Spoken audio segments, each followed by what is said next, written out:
8:15 વાગ્યા અને અમારા ઘરે આવ્યા છે મહેમાન. હાય ટોની, આવી જાવ દાબેલી ખાવા. જો મેં દાબેલી અમે બનાવી છે, અહીંયા બેસાડી દીધા બધાને જમવા. કેમ છો દાબેલી ભાવી બધાને કે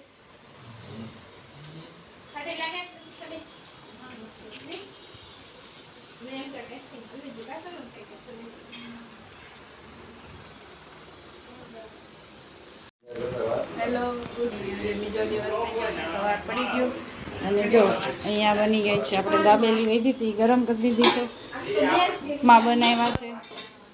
અહીંયા ભાખરી બની ગઈ છે, તૈયાર થઈ ગયો છે.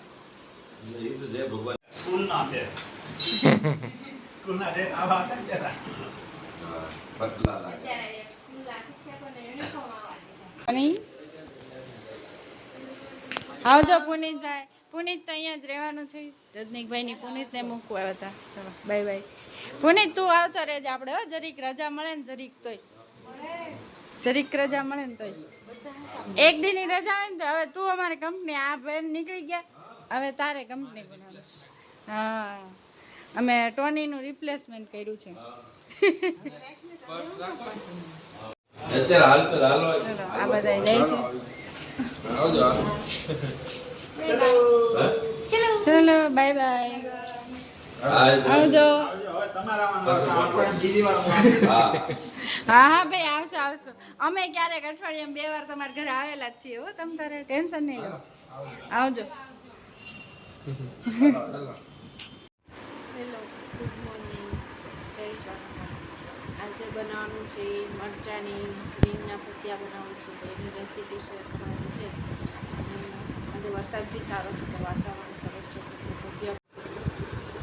આપણે મરચાં લઈ લીધા છે મોટા મોટા રીંગ બનાવવા માટે, અને મેથીના પણ ગોટા બનાવવાના છે. મરચાંને આવી રીતે રીંગમાં સરસ એવા કટિંગ કરી લેવાના છે.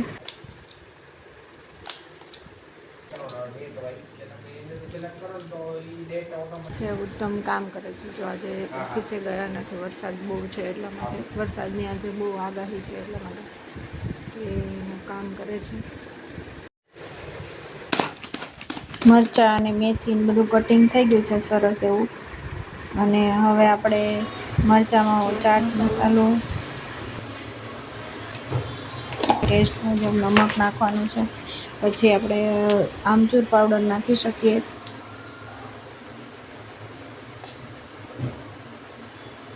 અને ઉપરથી ચણાનો લોટ નાખવાનો છે. પછી આવી રીતે મિક્સ કરી દેવાનું છે.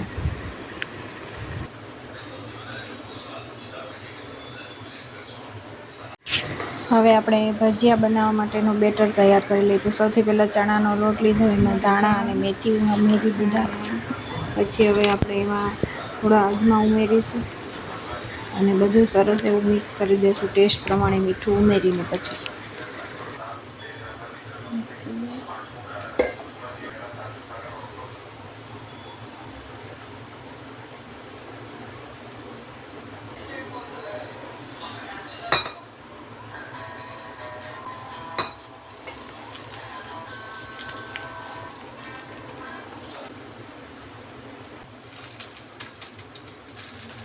હવે બેકિંગ સોડા અને પછી એમાં લીંબુ ઉમેરી અને આપણે લોયાને તૈયાર કરીશું.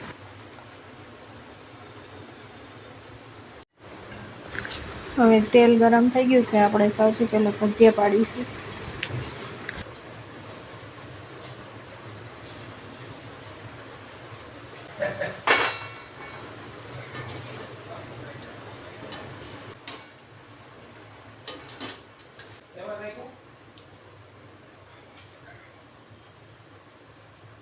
હવે રીંગના ભજીયા બનાવવાના છે. એ રીતે એક રીંગ છૂટી થાય એ રીતે આપણે એક રીંગ આપણે એડ કરવાની છે.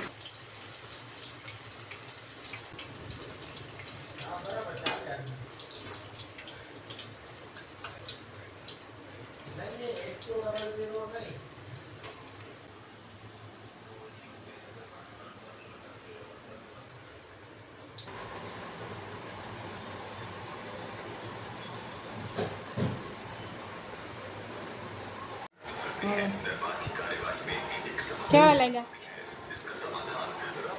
રીંગો કેવી લાગી રીંગો?